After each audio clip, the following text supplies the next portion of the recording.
presentation on the short and long-term effects of exercise on the various body systems. So to start, we've got the skeletal system. So the short-term effects are an increase in production of synovial fluid to ensure the lubrication of joints, to make sure joints stay in good condition, pretty much. So that increase in synovial fluid also means that there'll be a higher flexibility within the joints, meaning you'll be able to do more with your movements. So carry out various techniques that you might not have been able to before.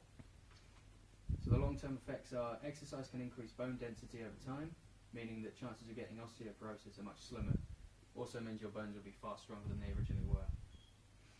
Ligaments become even stronger if exposed to consistent exercise.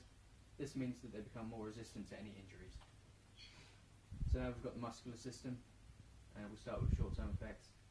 So increased volume of blood, meaning there'll be an increase of blood flow to muscle tissue. Muscles will become fatigued and unable to continue activity that requires level of force that you may have been using before.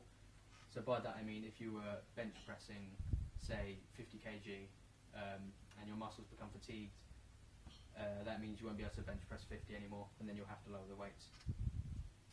You can also experience muscle cramps if you haven't been doing any exercise recently, or if you haven't taken part in a warm-up.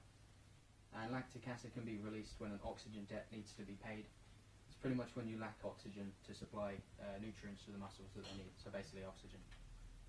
And the long-term effects consist of muscle size increasing. So if you're exercising consistently, it means the muscles will get better at adapting to stress. Blood supply will also increase, meaning more oxygen can get to the muscles. That also means an increase in recovery time. So blood's allowed to travel to the muscles because of an increase in blood vessels. The heart gets larger as well, and is capable of pumping more blood in response to exercise. So now we've got the cardiovascular system. So short-term effects, heart rate will rise before and during an exercise as a way to get more blood pumped to the body in order to keep muscles and organs supplied with nutrients. Also, your blood pH level increases to become more acidic as a way to increase carbon dioxide expenditure. And long-term effects are a decrease in resting heart rate as the heart itself becomes more efficient at pumping blood through the body. The volume of blood also increases to cater to the amount of red blood cells muscles will need during exercise, and blood pressure also decreases. And now we move on to the respiratory system. The short-term effects is an initial effect of exercise on the respiratory system would be an increase in use of oxygen due to the muscles requiring more nutrients to function. Also, your breathing will increase in speed to atone for the use of oxygen during exercise. Lung capacity also increases due to consistent exercise, and minute ventilation increases, meaning you'll be able to breathe in more oxygen per minute. So now we'll move on to short-term effects on the major body systems.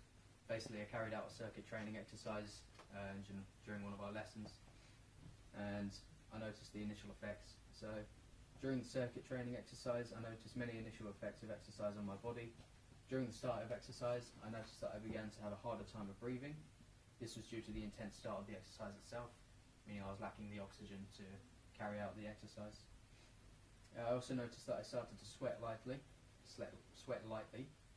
About halfway through the circuit, I experienced muscle fatigue, which prevented me from working as efficiently as I was before. And closer to the end of the circuit, I experienced an increase in lactic acid in my legs due to my body having to pay off an oxygen debt. And that's it.